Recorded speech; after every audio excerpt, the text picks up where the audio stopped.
السلام عليكم. كي دايرين وليدات؟ لاباس عليكم بخير؟ نتمنى تكونوا بصحة جيدة نتوما ولي بارون ديالكم. Alors on va commencer la correction des exercices de la page 174.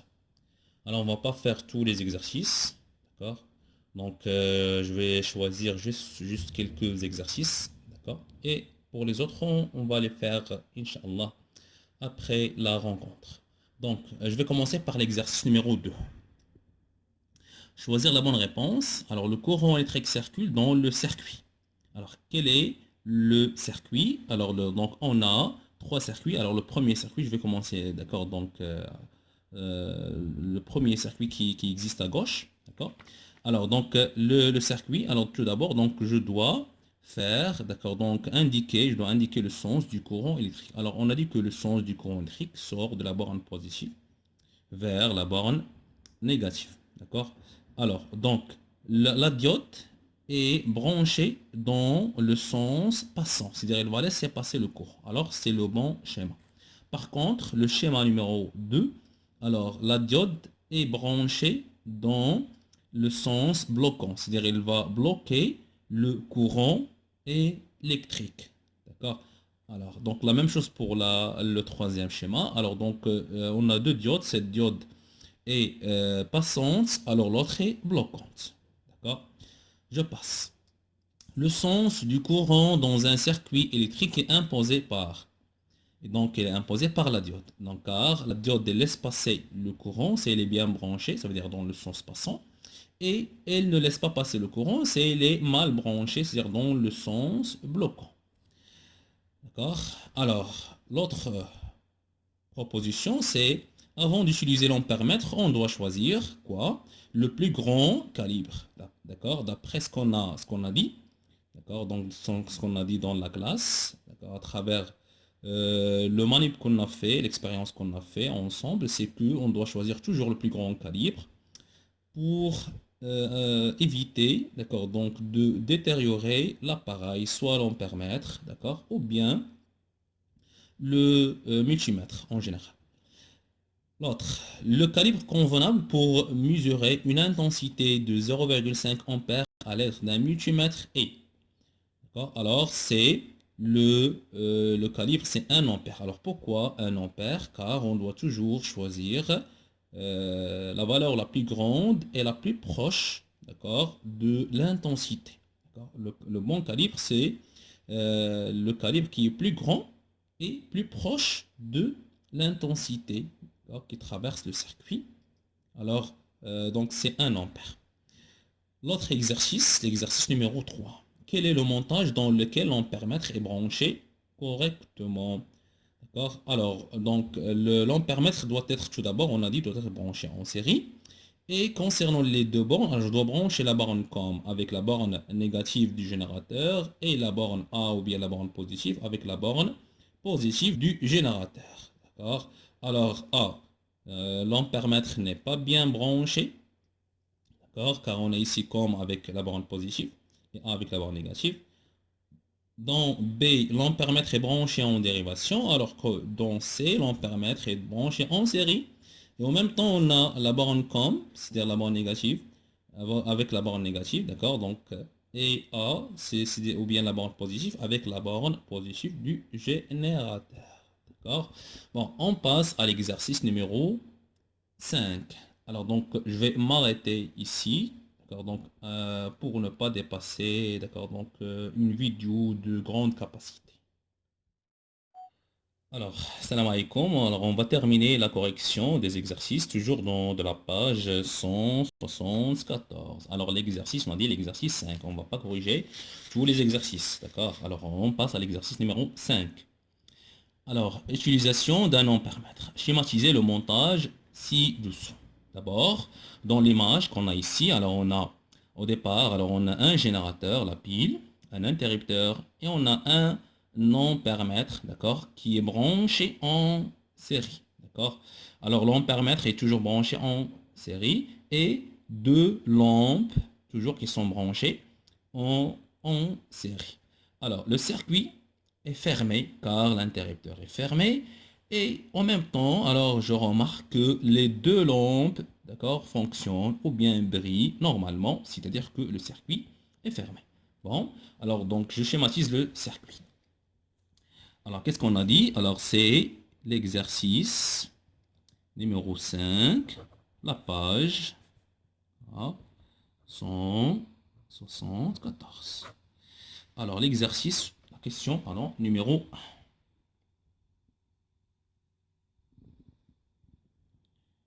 Bon, alors, donc on a un générateur au départ, les deux bornes.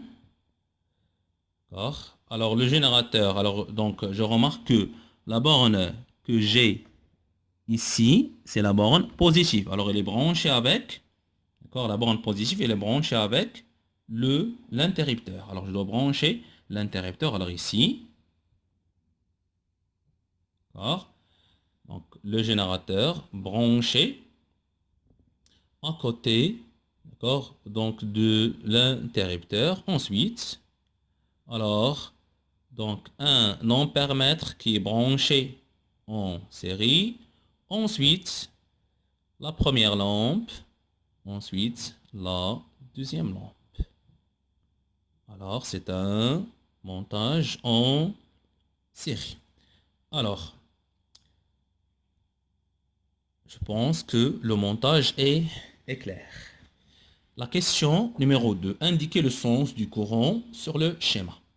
Alors, ce que j'ai remarqué, d'après ce que vous m'avez envoyé, concernant le, le sens du courant électrique, alors c'est préférable d'indiquer le sens, ou bien de faire les flèches sur les fils conducteurs, de cette façon, au lieu de faire la méthode suivante, d'accord. Alors donc c'est mieux, d'accord, d'indiquer le sens du courant sur les fils de connexion. Et toujours, on a dit que le sens du courant, c'est toujours de la borne positive vers la borne négative, d'accord. Alors la question numéro 3, alors ici, voir, d'accord. Alors schéma,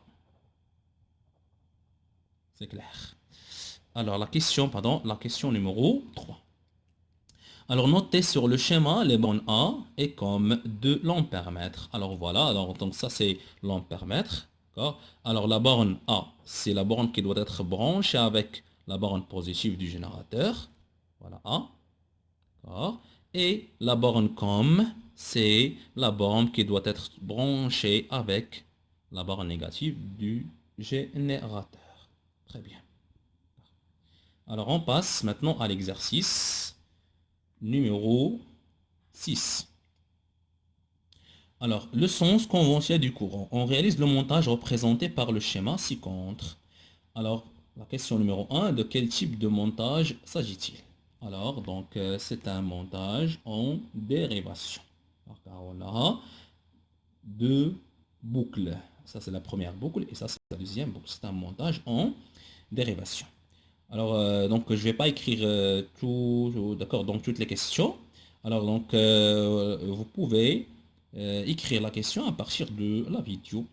Représenter le sens, deuxième question, représenter le sens du courant dans la branche principale et dans la branche des dérivés. Alors, je vais schématiser le montage rapidement. Ça, c'est la borne positive, ça, c'est la borne négative.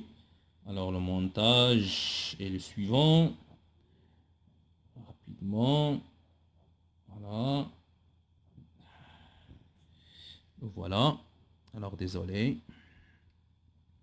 Bon, alors, représenter le sens du courant dans la branche principale. Alors, la branche principale, c'est la branche qui est liée avec le générateur. Ça, c'est la branche principale. Regardez. On doit faire comme ça. D'accord. La branche principale. Alors, ça, c'est ce qu'on appelle un nœud. D'accord. C'est l'intersection au moins de trois fils. D'accord. C'est un nœud. Alors, donc, les branches dérivées. Voilà, ça, c'est une branche. Ça, c'est la première branche dérivée. Ça, c'est la deuxième branche dérivée. Voilà. Alors, le courant va circuler. De cette façon, on va se rencontrer dans ce point qui est, d'accord, donc, qui s'appelle le nœud. Et pour arriver à la borne négative.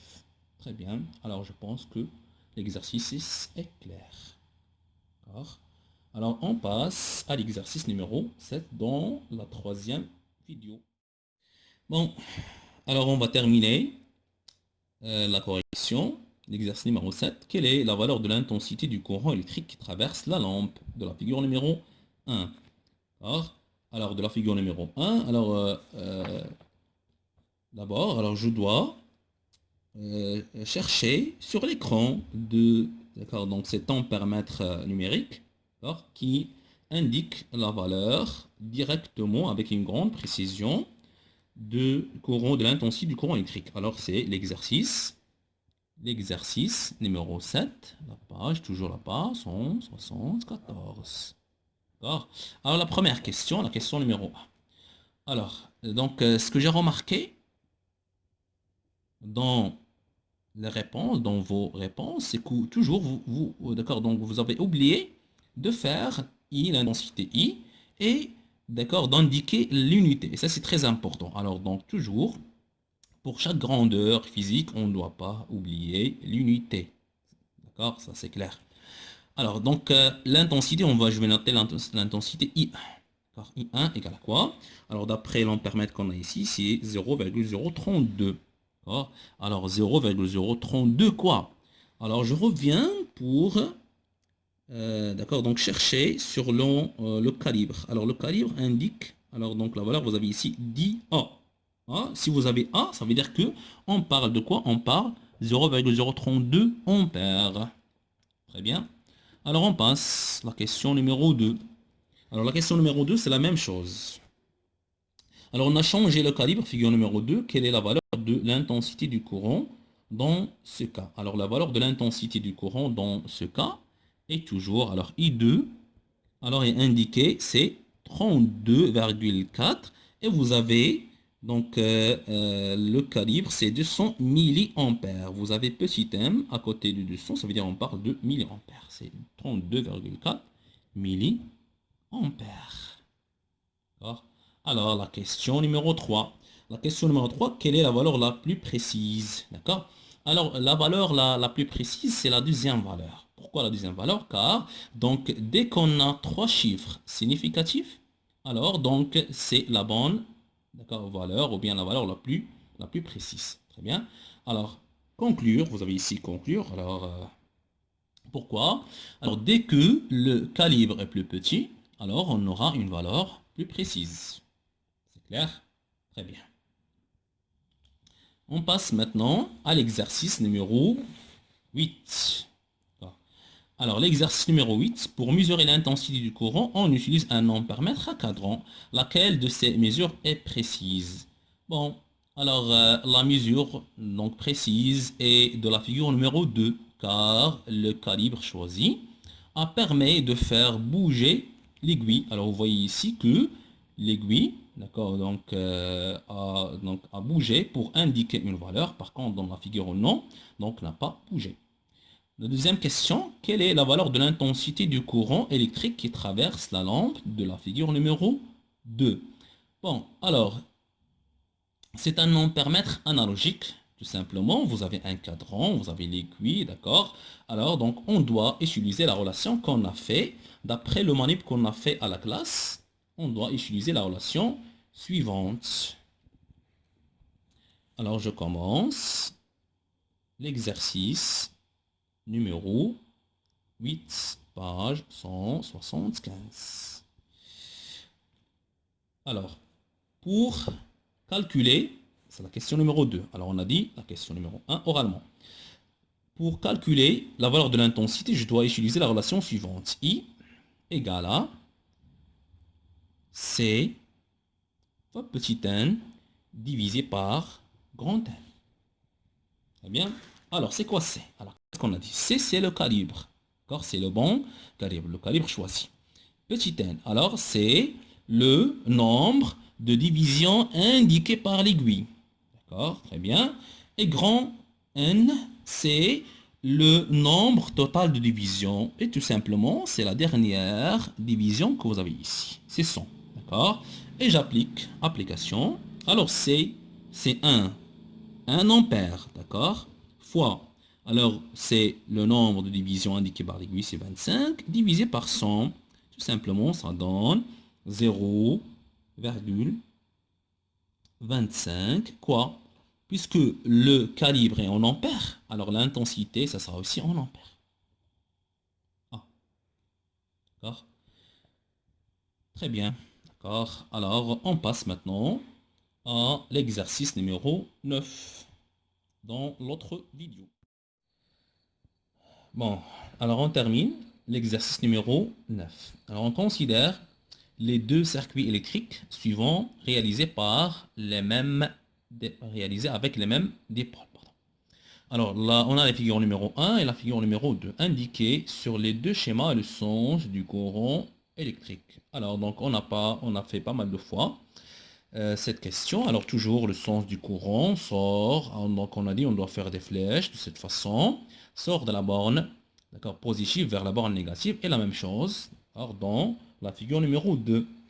Quelle différence y a-t-il entre les deux montages? Alors pour les deux montages, alors seulement, si vous remarquez ici, seulement on a changé l'emplacement, d'accord, de ces deux dipôles. Ça veut dire on a changé l'emplacement du moteur avec la lampe, tout simplement, d'accord?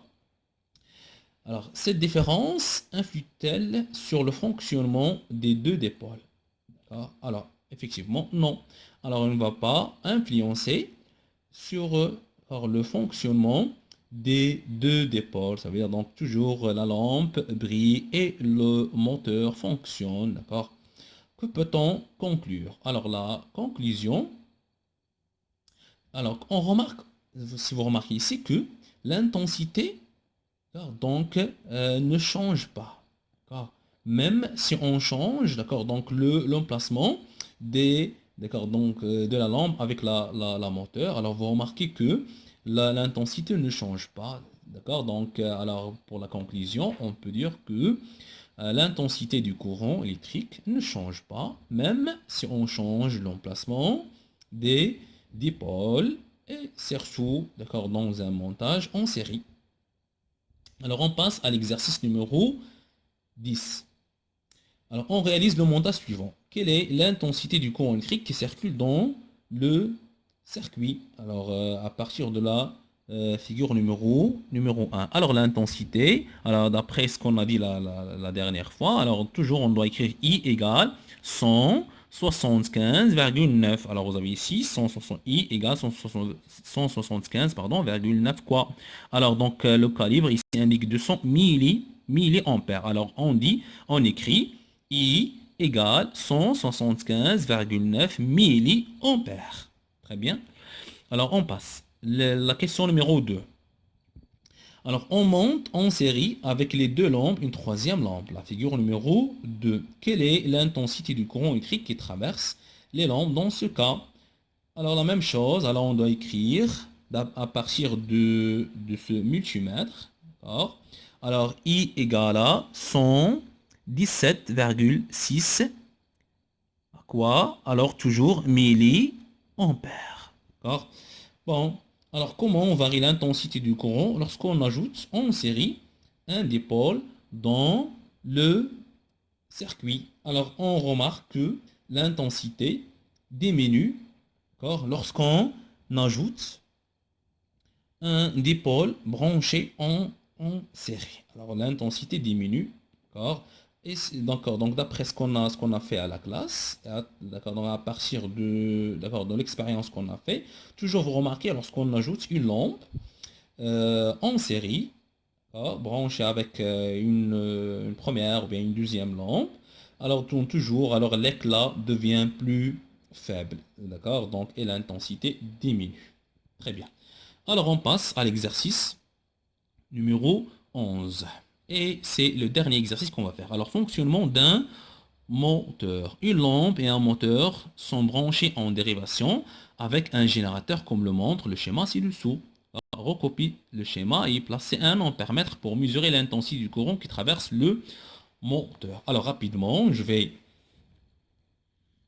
Alors, c'est l'exercice numéro 11, page 175. D'accord.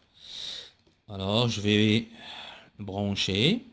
Alors donc je peux faire le branchement, ou bien pardon, le montage de cette façon. Alors c'est la même chose. Alors vous avez une lampe